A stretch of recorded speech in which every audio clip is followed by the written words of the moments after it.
Para putih yang di samping kita ini yang jantan, bobotnya bisa mencapai sampai sekitar 2,3 ton. Nah, dia ini jenis badak bercula 2. Sementara yang di sebelah kanan kita ini ada juga Scimitar oryx, ini antelope yang berasal dari gurun Sahara, Afrika. Jadi dia ini mampu beradaptasi di daerah dengan suhu tinggi, bisa lebih dari 50 derajat Celcius.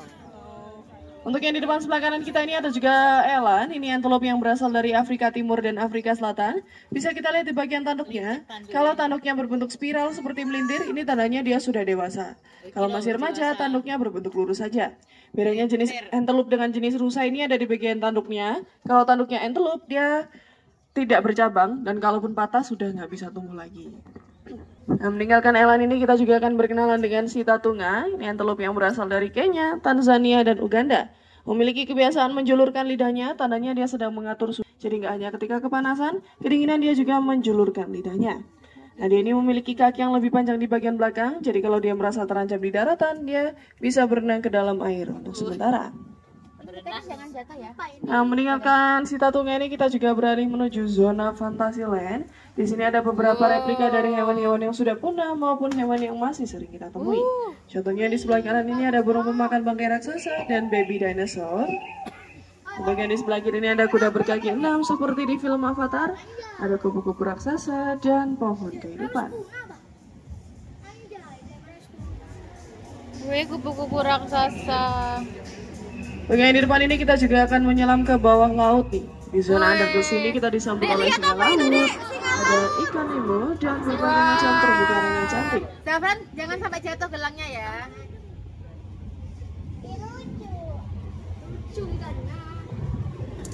Nah, meninggalkan zona bawah laut, selanjutnya kita juga akan berkenalan dengan burung-burung cantik di zona Aves. Untuk yang pertama, di depan sebelah kiri ini ada ostrich Afrika atau burung unta. Ini burung terbesar nomor 1 di dunia yang nggak bisa terbang, tapi bisa berlari kencang sampai sekitar 70 km per jam. Sementara yang di sebelah kanan kita ini ada juga merak biru India dan merak putih India. Ini sebenarnya sama-sama merak India.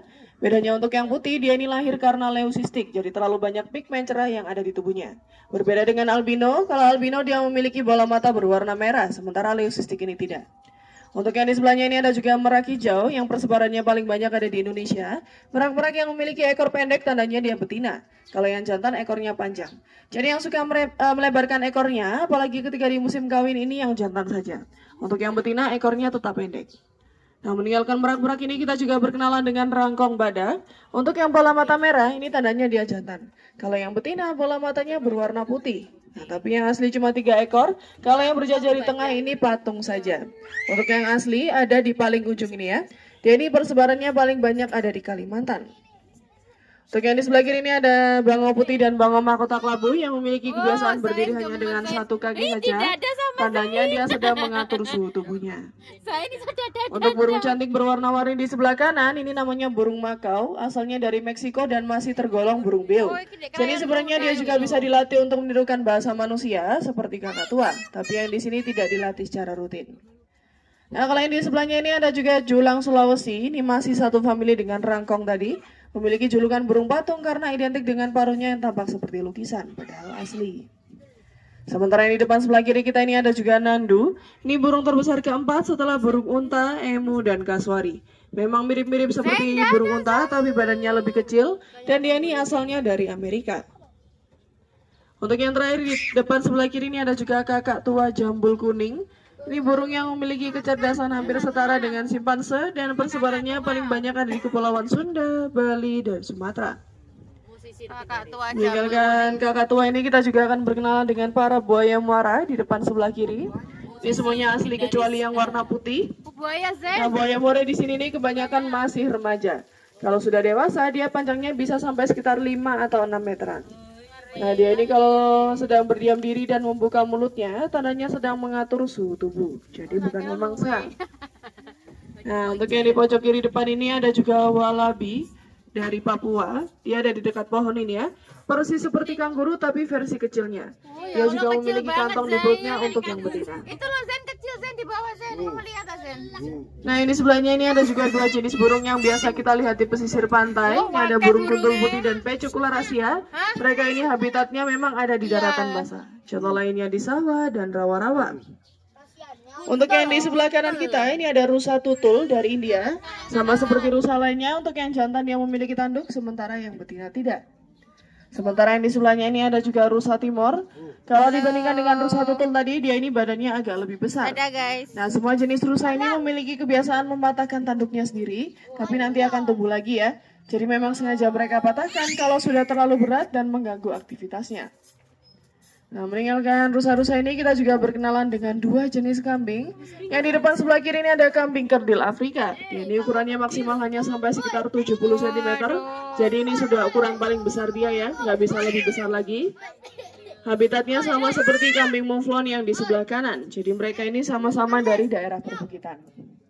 Dadah. Nah, meninggalkan kambing-kambing ini kita juga berkenalan dengan kucing-kucing besar. Untuk yang di sebelah kiri ini ada harimau putih dan harimau golden tabby dari India. Namanya Nora dan Mocha. Nora dan Mocha ini mereka sama-sama betina dan usianya masih sekitar 2 tahunan. Jadi belum terlalu besar. Nah, mereka ini juga sama-sama turunan dari benggala namun mengalami mutasi genetik. Untuk yang putih karena kekurangan pigmen orange, sementara yang golden tabby ini karena gen resesif. Nah, untuk yang di sebelah kanan kita ini ada juga cheetah dari Afrika. Cheetah ini memiliki kemampuan berlari cepat bisa sampai sekitar 100 km per jam. Saat berlari, sekali langkahnya ini bisa sepanjang 4-6 meteran. Oh, 4 meter. Nah, meninggalkan kucing-kucing besar ini, kita juga beralih menuju zona merawat budaya. Di sini ada beberapa contoh rumah adat yang ada di Indonesia. Salah satunya ada dari Padang. Ada juga dari Nias yang identik dengan lompat batu. Untuk yang di depan ini kita berkenalan dengan rumah adat khas Nusa Tenggara yang identik dengan tari bambu. Dan yang terakhir di sebelah kanan dari Bali yang identik dengan tari kecak. Nah, perbedaan ini membawa keindahan, maka dari itu kita juga akan melihat beberapa agama yang tersebar paling banyak di Indonesia. Untuk yang pertama ini kita bertemu dengan Islam yang identik dengan Hari Raya Idul Fitri dan Idul Adha. Yo, lebaran ya. Untuk yang kedua ini ada juga Hindu yang identik dengan Hari Raya Galungan dan Nyepi. Nah, kalau yang ketiga ini terkenal dengan barongsainya dan Hari Raya Imlek, ini adalah Konghucu, tradisi dari negara Cina. Dan yang terakhir kita bertemu dengan Kristen dan Katolik yang identik dengan Hari Raya Natal dan Paskah. Happy New Year. Nah, meninggalkan zona keagamaan, selanjutnya kita juga berkenalan dengan lama gelama di sebelah kiri. Jadi menyebutnya ini bukan ilama ya, tapi lama. Nah, mereka ini hewan yang cukup pintar, namun memiliki kebiasaan buruk. Kebiasaan buruk lama adalah kalau dia merasa terancam atau takut, dia ini bisa meludah sekitar 1-2 meteran. Dan kalau meludah, dia ini tidak seperti manusia yang hanya satu titik, tapi menyembur seperti bersin. Sama seperti alpaka yang di sebelah kanan ya. Bedanya kalau alpaka ini bulunya lebih lebat dan lebih halus dan kakinya lebih pendek. Nah, lama dan alpaka ini masih satu famili dengan unta, makanya kebiasaannya mirip, suka menyembur. Persebaran lama dan alpaka ini paling banyak ada di negara Peru dan Chile. Nah, meninggalkan lama dan alpaka, sekarang kita juga akan beralih menuju zona Bollywood. Seperti yang kita tahu, India ini salah satu negara dengan banyak sekali film-film yang terkenal ya. Contohnya ada Mahabharata dan Kuch Kuch Hota Hai. Sementara yang di sebelah kanan kita, ini ada juga replika dari sapi Brahma. Kalau di India, sapi-sapi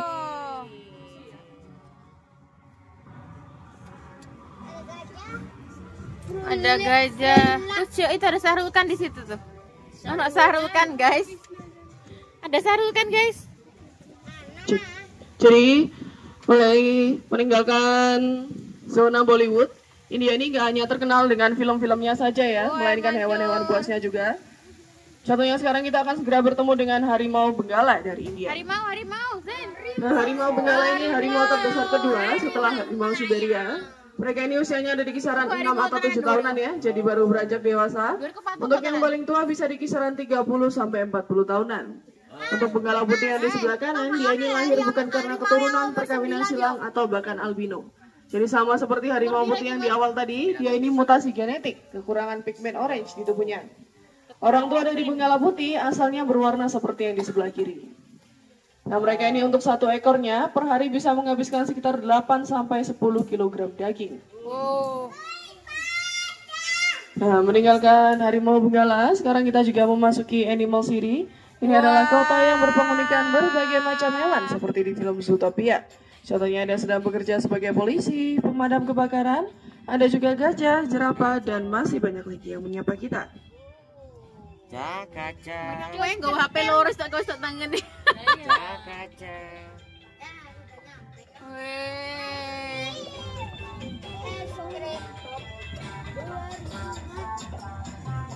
Oke, sekarang kita sudah mencapai setengah perjalanan dan akan memasuki rest area.